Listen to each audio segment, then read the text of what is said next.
नमस्कार। आज हम श्री गुरु तेग बहादुर जी के जीवन के बारे में बात करेंगे। श्री गुरु तेग बहादुर जी सिख धर्म के 9वें गुरु थे।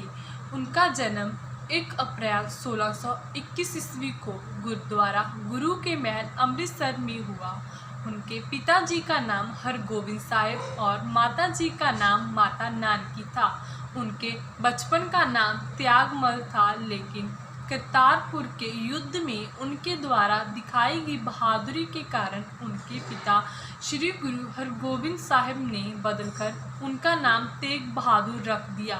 गुरु जी ने अपनी मुढ़ली विद्या बाबा बुड्ढा जी और भाई गुरदास से प्राप्त की। उन्हें कई भाषाओं का ज्ञान था और इसके अलावा उन्होंने संस्कृत की विद्या भी ग्रहण की थी। इसके बाद गुरु जी की शादी माता गुजरी जी के साथ हो गई और आप पटना बिहार चले गए।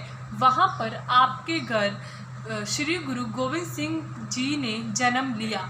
इसके बाद आप बाबा बकाला चले गए और वहाँ पर आपने 20 साल की तपस्या की। इसके बाद आपको 1634 ईस्वी को गुरगद्दी दी गई। आपने बाबा बकाला में रहते ही कुछ पहाड़ी राज्यों से जगह खरीदकर चक नानकी नाम का एक नगर बसाया, जो कि आजकल आनंदपुर साहिब के नाम से जाना जाता है। आपने 15 रागों और 116 शब्दों की बाणी रची, जो कि श्री गुरु ग्रंथ साहिब में दर्ज है। बाबा बकाला में रहते आपके पास कुछ कश्मीरी पंडित फरियाद लेकर आए कि गुरुजी आप हमारी मदद कीजिए। हम औरंगजेब के जुल्मों से बहुत ही परेशान आ चुके हैं। हमारी मदद के लिए कोई भी आगे नहीं आ रहा। कृपया आप हमारी मदद करें। उन्होंने औरंगजेब के जुल्मों के बारे में गुरुजी को बताते हुए कहा कि औरंगजेब हम पर जुल्म कर कर हमें कहता है कि तुम अपना हिंदू धर्म त्याग कर मुसलमान बन जाओ। तभी आपने उन कश्मीरी पंडितों से कहा कि तुम औरंगजेब को एक पत्र लिखो, जिसमें लिखा गया होगा कि अगर हमारे गुरु अपना धर्म त्याग कर मुसलमान बन जाते हैं तो हम सभी भी मुसलमान बन जाएंगे। कश्मीरी पंडितों ने गुरुजी के कहने पर औरंगजेब को पत्र लिख दिया और औरंगजेब ने गुरुजी को अपने पास दिल्ली में बुलाया। गुरुजी अपने साथ 3 सिखों को लेकर दिल्ली के लिए रवाना हो गए। तभी औरंगजेब के सामने जब आप पेश हुए तो औरंगजेब ने आपको कहा कि तुम मुसलमान बन जाओ, लेकिन आपने बड़ी ही कट्टरता के साथ उनके प्रश्न का उत्तर देते हुए कहा कि तलवारों की नोकों से धर्म नहीं बदले जा सकते।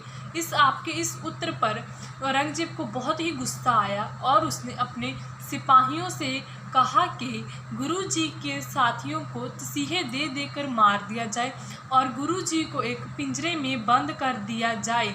इसके बाद आपको एक लोहे के पिंजरे में बंद कर दिया और 11 नवंबर 1675 ईस्वी को औरंगजेब ने अपने सिपाहियों से हुक्म किया कि गुरुजी का सर गुरुजी का सिर धड़ से अलग कर दिया जाए और उनकी देह के 4 टुकड़े कर कर शहर के चारों ओर लटका दिए जाएं। अंधेरा होने के कारण यह कार्य पूरा नहीं हो सका। तभी भाई जैता जी आपका शीश लेकर पटना के लिए रवाना हो गए। तभी गुरु गोविंद सिंह जी ने आपका शीश बहुत ही सम्मान के साथ संभाला। इसी तरह 11 नवंबर 1975 में आपने हिंदू धर्म की और तिलक जंजू की रक्षा करते हुए दिल्ली के चांदनी चौक में कुर्बानी देगी। आपकी इस शहादत को पूरा देश याद रखेगा। धन्यवाद।